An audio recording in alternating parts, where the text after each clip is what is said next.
अस्सलाम वालेकुम। क्या हाल चाल है सब दोस्तों का? खैरियत से हैं जनाब। मैं पीपीएस एडमन मलिक मुजफ्फर अली तवान। आज हम बात करेंगे जनाब जो हालात चल रहे हैं पोल्ट्री के हमारे पंजाब के अंदर, खास करके आजकल वायरस बहुत ज़्यादा शदीद किस्म का वायरस है, खास करके रानीखेत एंडी और H9 वगैरह आईबी ज़्यादा है। तो हम इससे कैसे बचा जा सकता है? तो इससे बचने के लिए हम करेंगे क्या जनाब? हम ये करेंगे, हम इसका वैक्सीन शेड्यूल अच्छा करेंगे।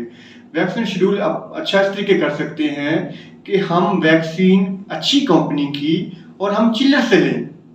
जो हम छोटे मोटे लोगों से वैक्सीन लेते हैं, इनके पास फ्रीजर होती है, ये वैक्सीन का टेम्परेचर सही मेंटेन नहीं कर सकते, इसलिए हम कोशिश करें कि हम वैक्सीन चिल्लर से लें।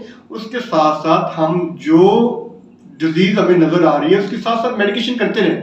वायरस की कोई मेडिसिन नहीं होती, मगर फिर भी उसे इम्यून बूस्टर वगैरह आप देते रहें, और उसके साथ साथ हम छोटे मोटे जो है इसे कोर्स करवाते रहे, हम सिरप देते रहे, इसे लैजोविट वगैरह देते रहे, छोटी छोटी चीजें हम चलाते रहे। साथ मेडिकेशन के बगैर फलाग नहीं पलता।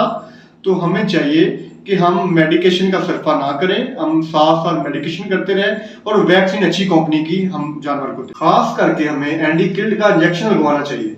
अगर हम एंडी किल्ड नहीं करवाते तो जिधर हमारा एंडी की डेथ रेट जो होता है वो 80-90% होता है, अगर हमने किल्ड लगवाया होगा तो ये हमारा 2-3 हज़ार मोर्टेलिटी के अंदर अंदर फ्लाग रिकवर हो जाएगा।